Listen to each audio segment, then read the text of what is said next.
Al descubrir que mi esposa embarazada me era infiel con alguien del trabajo, pensé que nada podía empeorar, hasta que un mensaje expuso la verdad y el ADN terminó de hundir su historia. Ese día exigí el divorcio y deshice su mundo. Mi nombre es Santino, tengo 32 años y me dedico al soporte técnico. Nada fuera de lo común, un empleo estable, horarios predecibles y un modo de vida ordenado. Siempre he sido el tipo de persona que prefiere la calma, la estructura y el orden. Mis compañeros y amigos suelen describirme como alguien confiable, alguien que no crea drama y que aborda las cosas con serenidad. Conocí a Camila cuando tenía 19 años y era estudiante universitario. Ella tenía 18, recién empezaba su primer año, y desde el principio fue increíblemente fácil hablar con ella. Tenía una calidez natural, una forma de sonreír que hacía sentir que prestaba atención de verdad. Abrazaba a sus amigas sin pensarlo, reía con frecuencia y tenía una manera suave de hablar, incluso en épocas de exámenes. Yo era más directo, más práctico, pero aún así conectamos de inmediato. Todo comenzó cuando me pidió prestado mi cargador en una sala de estudio. Terminamos conversando durante horas sobre temas sin importancia, clases, música, trabajos de medio tiempo. Nada profundo, pero sí cómodo. Intercambiamos números, salimos un par de veces y, antes de darnos cuenta, estábamos juntos casi todos los días. Al cabo de un año, ella se mudó al apartamento que compartía con un compañero. No fue una decisión dramática ni impulsiva, simplemente se dio. Nos organizábamos bien, ella cocinaba, yo lavaba los platos, ella acomodaba las cosas, yo llevaba los gastos al día. No discutíamos. Para dos jóvenes universitarios, teníamos una estabilidad que muchos adultos no lograban. Para cuando cumplí 22, ya tenía un empleo de tiempo completo. Camila estaba terminando su carrera y nosotros hablábamos del futuro con naturalidad. Ella siempre repetía que conmigo se sentía segura, que no era como los tipos irresponsables que salían con sus amigas, esos que no sabían mantener ni un empleo ni una cita a tiempo. Yo no buscaba impresionar. Solo vivía así, sin dejar cosas a medias ni descuidar lo que era importante. Vivimos juntos varios años antes de casarnos. Y, siendo sincero, esos años fueron buenos. Camila era muy cariñosa. Me abrazaba por la espalda mientras cocinaba, buscaba mi mano al ver películas, me dejaba notas en la cocina antes de clases deseándome un buen día. Muchas noches se quedaba dormida sobre mi pecho. No teníamos grandes conflictos. Cuando le propuse matrimonio a los 24, se echó a llorar de inmediato, tapándose la cara con las manos. Nuestra boda fue sencilla, pequeña, adecuada a lo que podíamos pagar, pero perfecta para nosotros. Más tarde compramos una casa de 2 habitaciones. No era grande, pero se sentía como un logro real. Yo pasaba los fines de semana arreglando paredes, pintando, ajustando muebles. Camila llenaba el lugar con fotos, plantas y decoraciones que hacían que el hogar se sintiera cálido. Un año después, quedó embarazada, tendríamos una hija. Ese día marcó un antes y un después. No sentí miedo, sentí propósito. Atesoraba las ecografías como si fueran algo sagrado. Camila sonreía cuando yo le hablaba a su vientre cada noche. Cuando la bebé pateaba, ella buscaba mi mano. El día en que nació nuestra hija, todo se acomodó dentro de mí. Asumí mi rol sin dudar. Me levantaba en la madrugada para cambiar pañales, preparaba biberones, hacía el recorrido de guardería, lo que hiciera falta. No lo veía como ayudar a Camila, era parte de ser padre. Mi hija dormía sobre mi hombro cada tarde, se acomodaba en mi regazo con sus juguetes y no tardó en convertirse en el centro de mi vida. Camila solía presumir de mí ante sus amigas, Santino si está presente. Yo no lo hacía por reconocimiento. Solo hacía lo que se supone que un padre debe hacer. Cuando nuestra hija cumplió 2 años, nuestra vida parecía estable. Rutinas claras, cenas tempranas, paseos a parques los fines de semana. Fotos familiares en la nevera, juguetes por todo el salón. Desde afuera, éramos la imagen de un matrimonio joven que funcionaba. Y yo realmente creía que estábamos bien. Meses después, Camila volvió a quedar embarazada. Me lo contó una noche en la cocina, sosteniendo la prueba con una mezcla de emoción y nerviosismo. Yo la abracé, la levanté un poco del suelo, y ella soltó una risa corta. Sonaba a buenas noticias. Habíamos sido buenos padres hasta ese momento y tener otro hijo parecía el paso natural. Cuando supimos que era un niño, lloró otra vez. Repetía que ahora se sentía completa. Yo me tomé todo aquello en serio y redoblé mis esfuerzos. No quería que se estresara por nada. Asistí a cada cita médica, llené cada formulario, anoté recordatorios en el teléfono para no olvidar ni lo más mínimo. Empecé a encargarme de casi todas las tareas de la casa, cocinar, lavar, ordenar, comprar provisiones. Si me decía que estaba cansada, yo me ocupaba de todo. Le daba baño a nuestra hija, supervisaba dientes, cuento, todo el ritual nocturno. Al principio, Camila me lo agradecía. A veces se quedaba mirando mientras yo cocinaba o recogía juguetes, deslizaba la mano por su vientre y sonreía. Pero poco a poco empezó a cambiar. No fue un quiebre abrupto, sino un goteo constante de pequeños gestos que, en su momento, no parecieron importantes. Se volvió menos cálida. No fría, pero sí distante. Respondía de forma corta, parecía molesta por cosas sin importancia, como doblaba las toallas, que no escuchara la primera vez, detalles mínimos. Nuestra hija intentaba mostrarle dibujos o juguetes, pero Camila apenas los miraba, siempre con la excusa del cansancio o el dolor de espalda. Yo no insistía. Pensaba que era parte del embarazo. Sin embargo, la señal más clara fue su teléfono. Empezó a dejarlo boca abajo, a llevárselo al baño incluso para ducharse, a inclinar la pantalla si yo entraba en la habitación. Antes lo dejaba tirado en cualquier mesa sin preocuparse. Ahora lo tenía pegado a la mano. Cada vez que preguntaba algo simple como, ¿te sientes bien? O ¿con quién hablas?, reaccionaba como si yo estuviera acusándola de algo. Eres controlador. Me asfixias. Deja de hacer preguntas. Eres inseguro. No lo gritaba. Lo soltaba como si fueran frases ensayadas, diseñadas solo para callarme. Y así empezó el derrumbe silencioso que yo no supe ver hasta que ya era irreversible. Lo más extraño de todo era que yo ni siquiera le preguntaba cosas importantes. Eran comentarios simples del día a día como, ¿te sientes bien hoy? ¿Quieres que empiece a preparar la cena? ¿O quieres elegir tú el lugar? Pero Camila reaccionaba como si cada pregunta fuera un interrogatorio. En ese punto, jamás pensé que estuviera engañándome. Sinceramente, creí que se trataba de los cambios hormonales del embarazo, porque esta vez estaba actuando muy distinto a cuando esperaba a nuestra hija. En aquel embarazo también estuvo emocional, claro, pero lo suyo era una sensibilidad más tierna, no esta irritación constante que parecía surgir de la nada. Fue alrededor de esa época cuando empezó a mencionar a un compañero de trabajo llamado Bruno. Al principio, nada llamativo, comentarios sueltos como Bruno dijo que la reunión no tenía sentido, Bruno me ayudó a cargar unos archivos o Bruno me recomendó una serie para ver juntos. Sonaba normal. La gente habla de sus compañeros de trabajo, no le di importancia. Pero con el tiempo noté que lo mencionaba más que a cualquiera. No presumía de él, no exageraba nada, simplemente, su nombre aparecía más seguido que el de cualquier otra persona en su oficina. Tanto así que terminé sabiendo quién era Bruno antes que cualquier otro colega suyo. La primera vez que hice una observación ligera, algo tan inocente como hablas bastante de él, ella se encendió de inmediato. Puedo tener amigos, Santino. Siempre asumes lo peor. Y yo no la estaba acusando de nada. Era solo un comentario casual, pero ella reaccionó como si la hubiera enfrentado por una infidelidad. Nuestra hija empezó a notar la tensión a su manera, aunque no tenía palabras para describirla. Era apenas una niña pequeña, pero los niños perciben el tono. Cada vez que Camila levantaba un poco la voz, nuestra hija se acercaba a mí y rodeaba mi pierna con sus brazos. Durante las películas o la hora de dormir, ella se acomodaba más cerca de mi lado y me pedía que fuera yo quien leyera. No decía algo está mal, pero sus acciones lo gritaban. Para ella, yo mantenía todo sereno. Nada de discusiones frente a la niña. Si Camila explotaba, yo bajaba la voz y dejaba el tema ahí. No insistía en nada. Mi intención era que la casa siguiera siendo un lugar tranquilo. Incluso cuando Camila tenía cambios bruscos de humor sin explicación. Pero por más que se alejara emocionalmente de mí, más parecía disfrutar las atenciones externas. Lo veía en los pequeños detalles, cómo se iluminaba si alguien la felicitaba por su cabello, cómo sonreía cuando su teléfono vibraba mientras miraba la pantalla, esa expresión que ya no me dedicaba. Aún así, en ese momento no había nada sólido que me hiciera pensar en una traición. Era solo una acumulación de gestos, su distancia creciente, la tensión diaria, y su tendencia a comportarse como si mis preguntas normales fueran acusaciones. Si alguien me hubiera dicho que todo empezaba allí, no lo habría creído. Pero al mirar atrás, ese fue exactamente el punto donde todo empezó a fracturarse. Con el paso de las semanas, el tema del teléfono se volvió constante.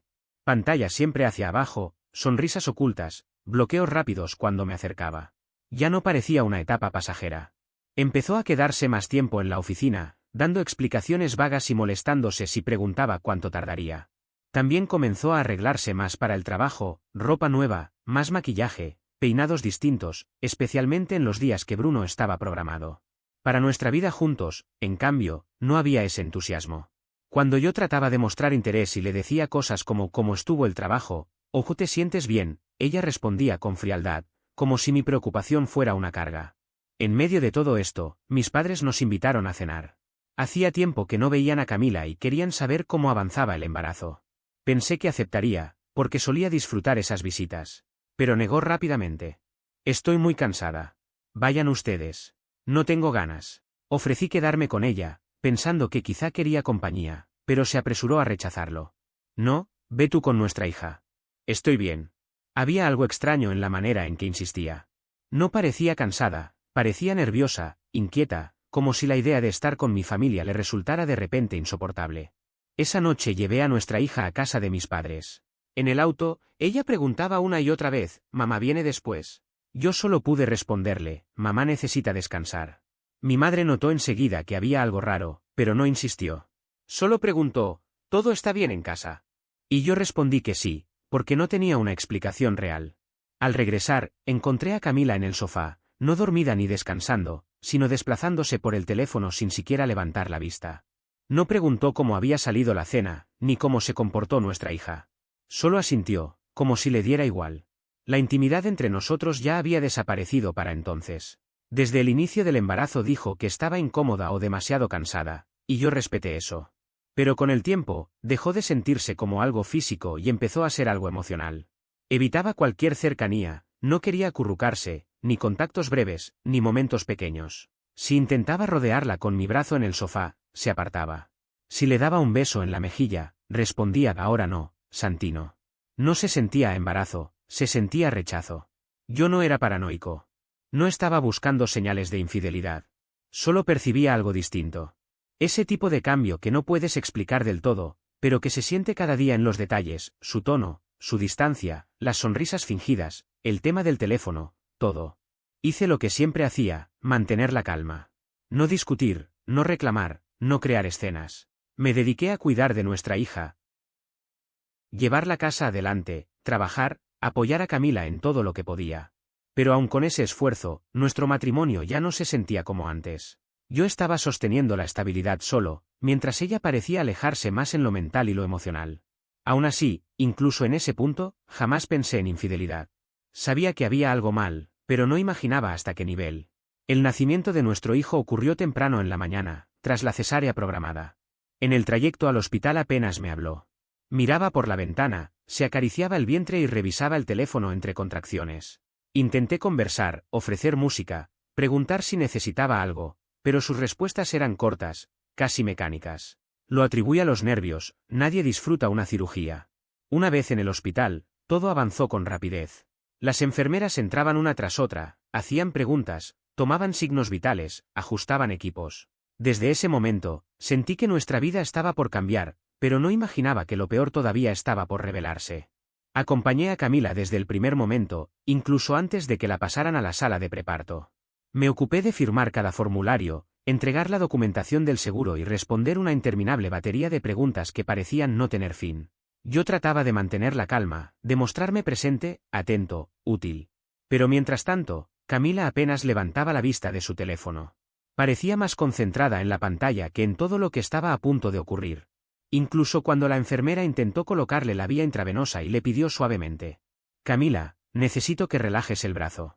Ella soltó un suspiro largo, cargado de fastidio, como si la interrupción le resultara más molesta que la propia incomodidad del procedimiento. Ese gesto pequeño, casi insignificante para cualquiera más, para mí fue otro recordatorio de que algo en ella ya no estaba bien desde hacía mucho tiempo. Durante la operación me mantuve junto a su cabeza, fuera de la vista de todo lo que los médicos hacían detrás de la cortina. Me concentré en estar ahí, dándole palabras de aliento, como lo había hecho años atrás cuando nació nuestra hija. Pero esta vez ella no me miró casi nada. No buscó mi mano. No necesitó ese contacto que antes la tranquilizaba. Le repetí que ya faltaba poco, que lo estaba haciendo muy bien, pero sus respuestas eran apenas movimientos mínimos de cabeza, acompañados de una mirada vacía, perdida en un punto que yo no alcanzaba a comprender. Cuando el llanto del bebé llenó el quirófano, sentí algo moverse dentro de mí de forma instintiva. No puedo describirlo de otra forma, era una emoción real, inmediata, algo que se despierta sin que uno lo piense.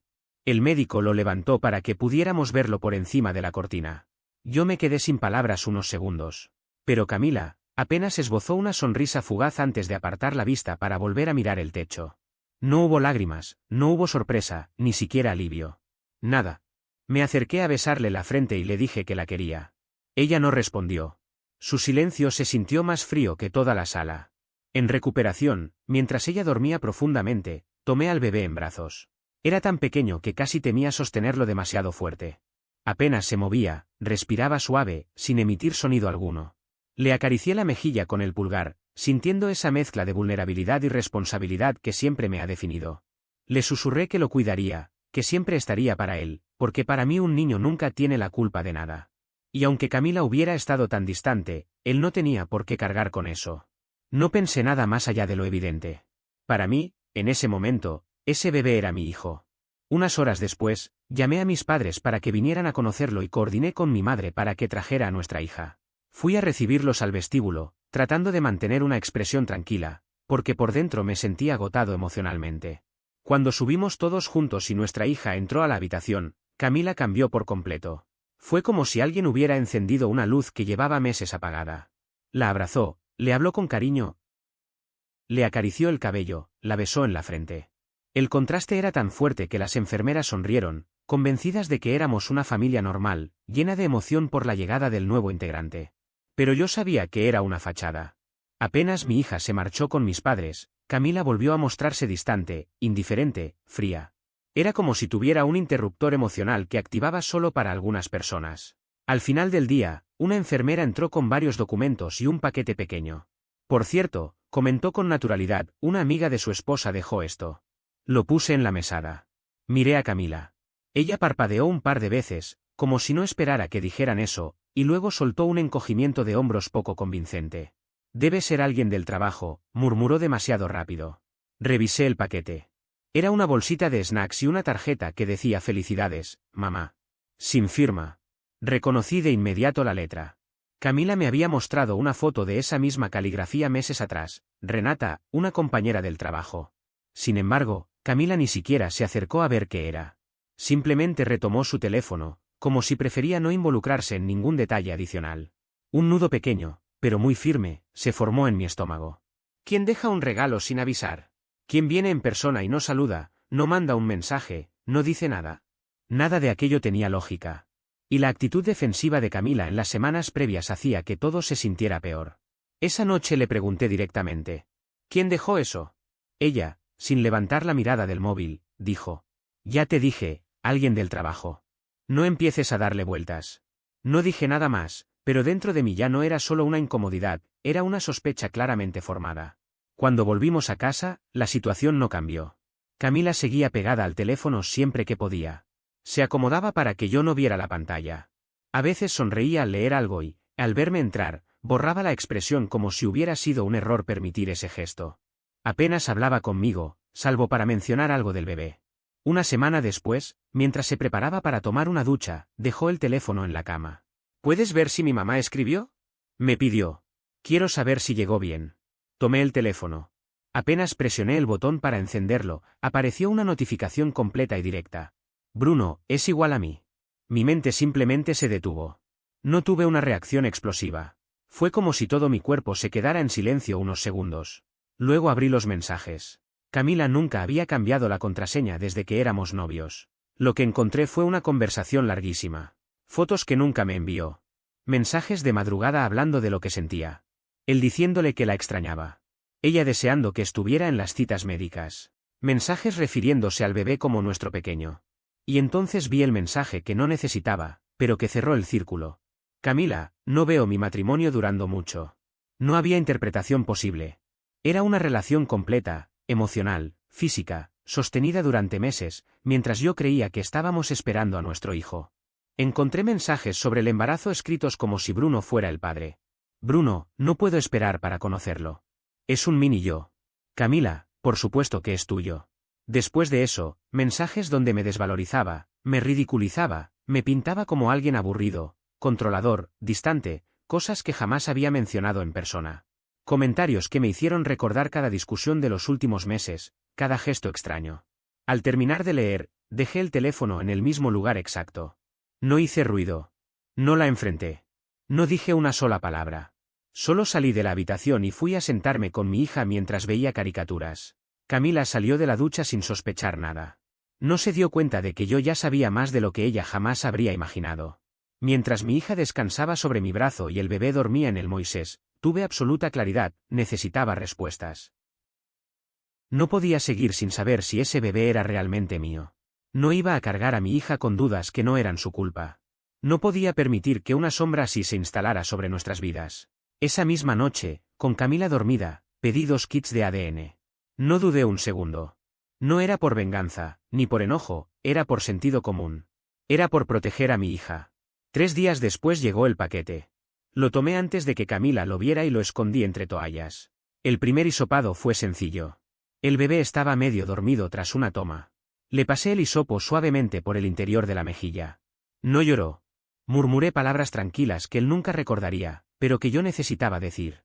Luego guardé la muestra dentro de un libro, lejos de miradas. El siguiente paso era obtener la muestra de mi hija, la parte más importante para mí.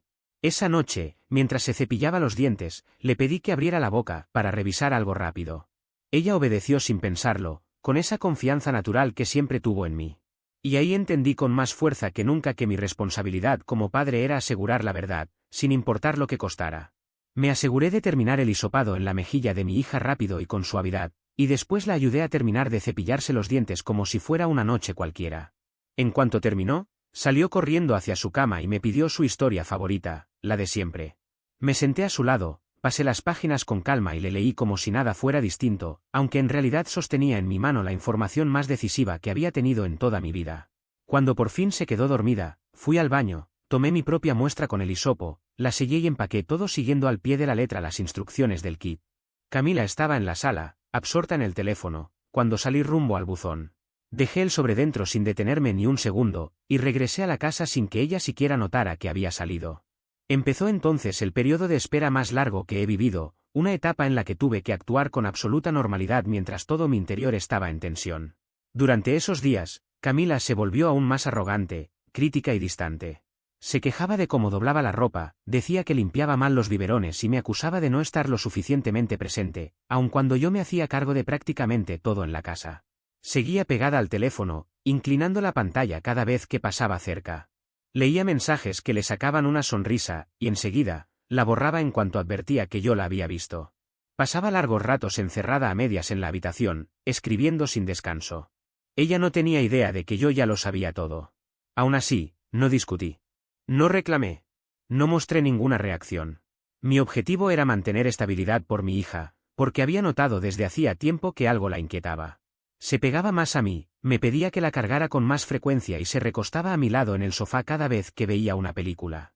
No me molestaba en absoluto, era, literalmente, la única cosa que me mantenía centrado en medio de ese caos. Mientras tanto, Camila seguía escribiéndole a Bruno.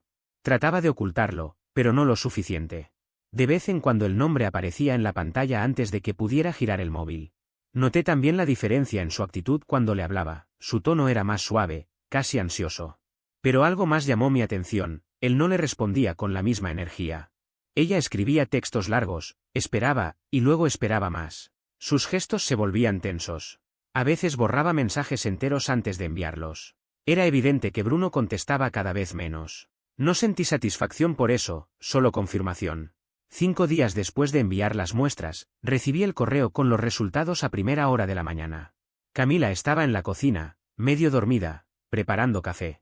Mi hija armaba una torre con bloques en el piso, y el recién nacido descansaba en la cuna a mi lado.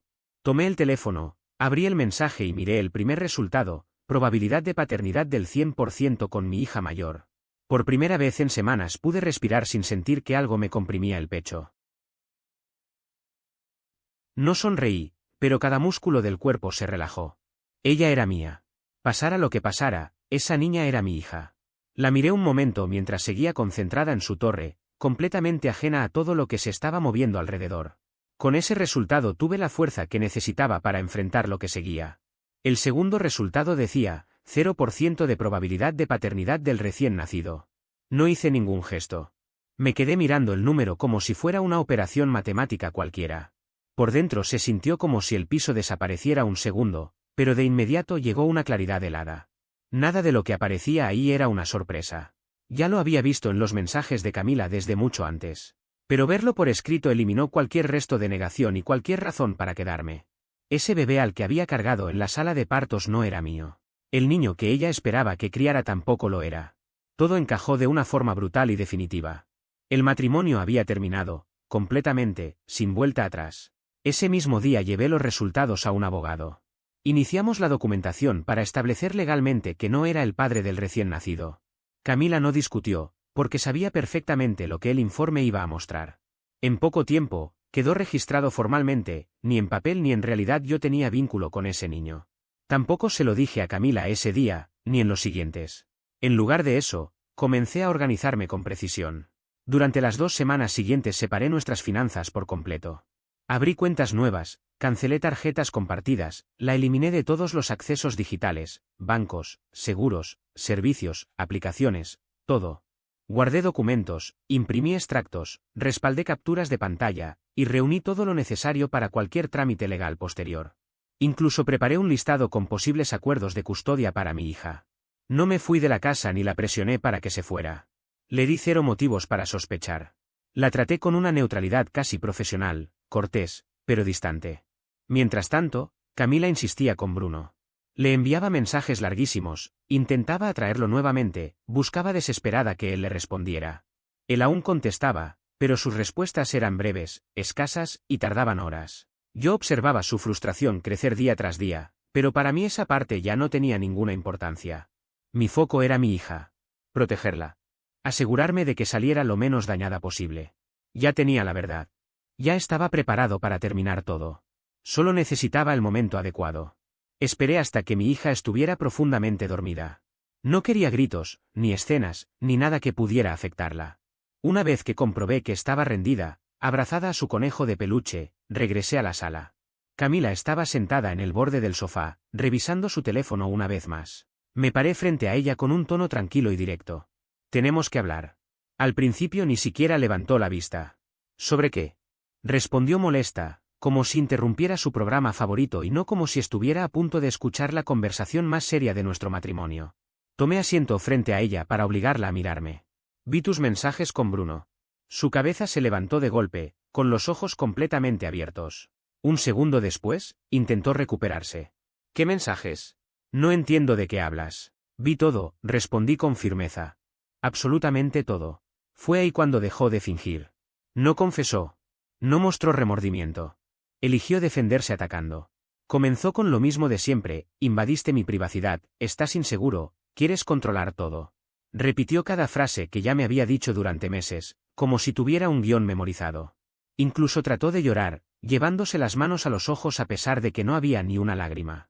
Yo no reaccioné ante nada de eso. Me limité a mantener la voz estable, sin un solo cambio. No incliné el cuerpo hacia ella ni elevé el tono. Mantuve la postura firme, respirando con calma, porque no necesitaba gritar para decirle la verdad. Cada palabra que pronuncié salió con una claridad casi quirúrgica. Tuviste una relación con él, dije. No solo emocional, también física. Llegaste a hablar de dejarme. Incluso mencionaste que él podría ser el padre del bebé. Lo dije sin dramatismo, sin ira, sin temblor. Y quizá eso fue lo que más la descolocó. No había un blanco al que pudiera dirigir sus excusas. Yo no le daba margen para inventar otra historia. Camila dejó de pretender que no entendía. Lo noté en el instante en que su respiración se volvió irregular, como si la verdad le hubiese cerrado el pecho. El rostro se le puso rojo, y tenía esa expresión que solo aparece cuando alguien descubre que su mentira principal ya no le sirve. Era como ver a alguien cuya última salida de emergencia acababa de incendiarse. Yo estaba confundida, balbuceó, buscando una tabla de salvación donde no la había. No estabas ahí cuando te necesitaba. Me sentía sola. Estaba embarazada, Santino, y todo me afectaba el doble. Tú estabas distante. No estabas confundida, repliqué. Estabas engañándome. Esa frase cayó entre nosotros como un golpe seco. Ella quedó muda, como si la hubiese desconectado del mundo por completo. Permaneció inmóvil, con los ojos brillosos, antes de intentar otra estrategia. Esta vez lloró, o al menos imitó el llanto con más convicción que antes. Por favor, susurró entre sollozos. Sé que cometí errores. No supe cómo decirte lo que sentía. Tenía miedo. Me sentía abandonada. No quería que nada se escapara de nuestras manos. No fue mi intención que las cosas llegaran tan lejos. La escuché.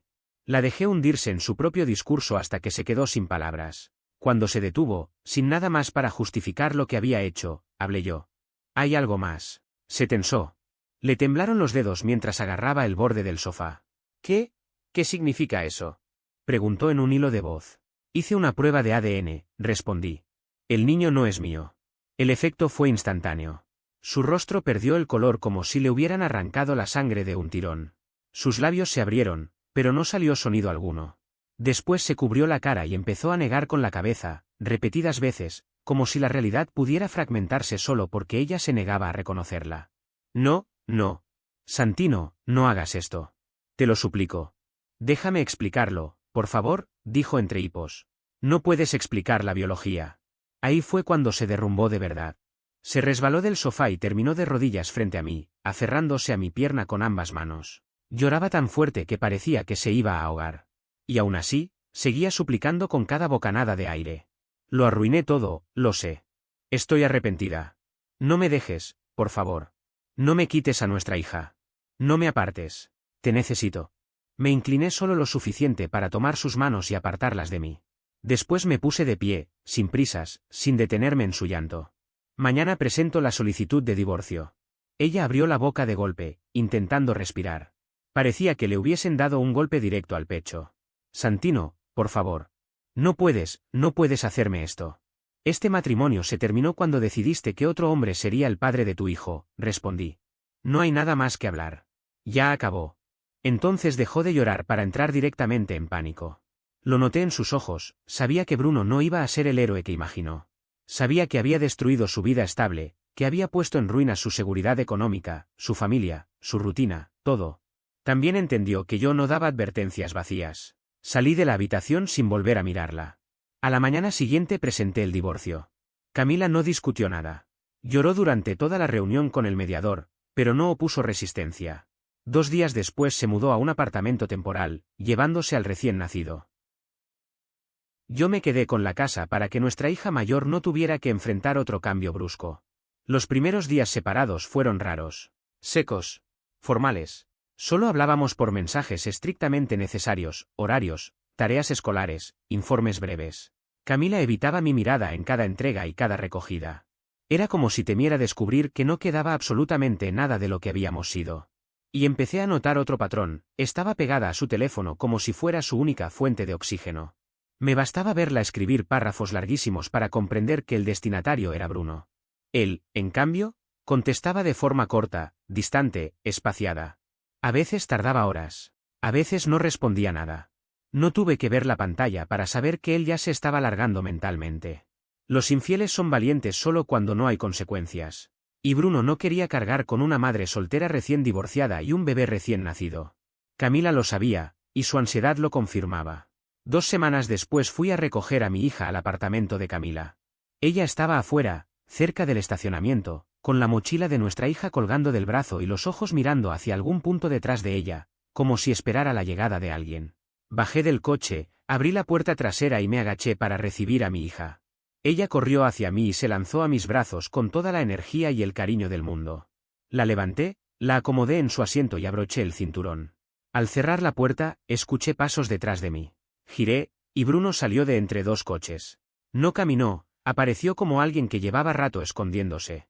Era aún más insignificante en persona, delgado, con un nerviosismo evidente y esa postura falsa que intentan tener los hombres que nunca han lidiado con una confrontación real. Infló el pecho, intentando parecer intimidante. Camila estaba detrás de él, con los brazos cruzados y una expresión que pretendía ser indignación. Supe de inmediato que ella le había contado alguna versión exagerada para convencerlo de presentarse. No dije nada. No hice ningún gesto.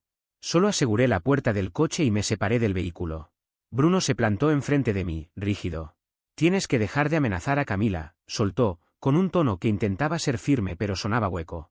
La frase fue tan absurda que casi me hizo reír, pero me mantuve completamente sereno. No he amenazado a nadie, respondí. Lárgate.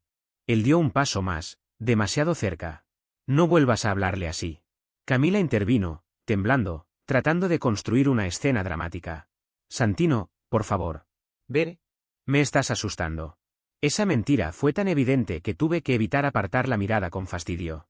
Bruno entonces me empujó del pecho. No fue fuerte. Pero sí lo bastante intencional como para dejar claro que quería jugar a ser el héroe. Y ahí entendí perfectamente lo que estaba buscando, y lo que yo no le iba a dar. Retrocedí un paso y le dije con absoluta calma: Aléjate. Pero no hizo caso. Dio un golpe torpe, desordenado, como si ni él mismo tuviera claro a dónde quería pegar. Me moví con facilidad, esquivando su intento, y cuando perdió el equilibrio al lanzarse hacia adelante, le di un solo golpe directo en el rostro, justo en la nariz. Cayó al instante. Se llevó las manos a la cara mientras la sangre se escurría entre sus dedos. Camila gritó, aunque no por preocupación sino por el desconcierto de ver que la escena no se desarrollaba como ella imaginaba. Dos vecinos que estaban cerca intervinieron de inmediato, diciendo que habían visto claramente que Bruno fue quien lanzó el primer golpe. Incluso uno de ellos advirtió que llamaría a seguridad si él intentaba repetir algo así. Me dirigí a mi auto, revisé que mi hija estuviera bien, y me fui sin apresurarme. No hubo dramatismo, solo claridad. Y el efecto fue inmediato. Al día siguiente Bruno dejó de responderle a Camila. Luego el día siguiente también. Después la bloqueó de todo y desapareció por completo, tal como suelen hacer tipos como él cuando descubren que pasar de fantasías a responsabilidades reales implica riesgos, consecuencias y un nivel de madurez que no tienen. Camila quedó sola con un recién nacido que no era mío, un matrimonio roto y ninguna red que la sostuviera. Y por primera vez en meses sentí que recuperaba el control de mi propia vida. El proceso de custodia se resolvió rápido. Camila no discutió nada relacionado con nuestra hija, estaba agotada y parecía entender que pelear solo prolongaría la tensión y afectaría más a la niña. Acordamos custodia compartida, semana por medio. El bebé, por supuesto, no figuraba en ningún documento, legalmente, y según las pruebas de ADN, no tenía vínculo conmigo. Cuando Camila se mudó, mi casa cambió. No se sentía vacía, sino tranquila. Moví muebles, despejé el dormitorio y convertí un espacio extra en un pequeño rincón de juegos para mi hija. En mis semanas con ella, construí una rutina estable, desayunos juntos, llevarla a la guardería, dibujos animados por la tarde, baños calientes, cuentos antes de dormir. Ella se adaptó rápido. Los niños lo hacen cuando el ambiente es seguro. Incluso dormía mejor. Menos despertares, menos pesadillas. Fue entonces cuando entendí cuánto estrés había estado absorbiendo sin que yo lo notara mientras Camila seguía desconectada emocionalmente. La vida de Camila siguió otro rumbo. En un pequeño departamento, con el bebé de Bruno, se notaba claramente el desgaste de todo lo ocurrido. Cada vez que la veía, su expresión mezclaba cansancio, rabia reprimida y un peso que ya no sabía cómo manejar. Varias veces intentó manipular la conversación, insinuando lo silenciosa que debía sentirse mi casa o lo complicado que era manejar todo ella sola. Yo no respondía a nada de eso. Solo contestaba cuando se trataba de temas prácticos sobre nuestra hija, escuela, citas médicas, horarios de entrega. Nada más. Ese acceso emocional que alguna vez creyó tener ya no existía. En ocasiones mencionaba a Bruno, que estaba distante, que seguramente estaba estresado, que pronto aparecería. Nunca alimenté esa conversación. Y con el tiempo dejó de nombrarlo por completo. En mi hogar, en cambio, las cosas empezaron a sentirse normales otra vez. Cocinaba más, ponía música, mantenía el lugar ordenado sin obsesiones. Mi hija me contaba cómo le había ido en su día, me ayudaba a regar las plantas, preparábamos galletas o armábamos fortalezas de almohadas. Era una vida sencilla, pero llena de calma. Unos meses después del inicio del proceso de divorcio, amigos me preguntaron si pensaba volver a salir con alguien. Al principio no tenía interés, pero con el tiempo entendí que había espacio para algo nuevo. No por vacío, sino porque la tormenta finalmente había pasado. Fue así como conocí a Renata, a través de un amigo en común. Era tranquila, respetuosa y genuina. No presionaba, no hacía preguntas invasivas. Simplemente era ella. Y conectamos más rápido de lo que imaginé. No le presenté a mi hija de inmediato, esperé hasta estar seguro de que aquello no era algo pasajero. Cuando finalmente las presenté, fue en un parque. Mi hija se sintió cómoda con ella desde el inicio. Jugaron con tizas sobre el pavimento, y Renata la dejó marcar el ritmo. Ese gesto me dijo más que cualquier discurso. Lo nuestro siguió fluyendo sin complicaciones. Era algo estable, sin juegos ni secretos, algo que hacía años no experimentaba con Camila. Con el tiempo, el divorcio se resolvió por completo y todo quedó asentado en papel. A partir de ese momento, Camila empezó a retraerse aún más. Ya no tenía a Bruno en su vida, según me enteré, él había cambiado de rumbo por completo, empleo nuevo, otra pareja, otro ambiente. No dejó rastro, ni para ella ni para el bebé. No hubo explicaciones ni despedidas. Simplemente se desvaneció, dejándole la totalidad de la carga a ella. Cada vez que iba a buscar a mi hija, podía ver cómo esa realidad se le hacía cada vez más pesada. Sus gestos eran los de alguien que intenta mantener una fachada mientras la vida se le desordena por dentro. A veces parecía avergonzada de mirarme a los ojos, otras veces estaba a la defensiva, como si todavía buscara algún tipo de justificación. Pero todas esas reacciones venían del mismo lugar, la certeza de que lo que perdió no iba a volver. Lo entendía, aunque jamás lo dijera en voz alta. Mi parte en su historia había terminado. No quedaba nada que reconciliar ni nada que recuperar. Mi prioridad era mi hija, su bienestar y la estabilidad que por fin habíamos logrado. Mi casa se convirtió en un espacio verdaderamente nuestro, un lugar donde la calma no era la excepción, sino la norma. Y poco a poco, cada día se sentía como un paso hacia una vida más plena y más clara que cualquiera que hubiera tenido antes. Mirando hacia atrás, me doy cuenta de que no salí destruido, sino reforzado.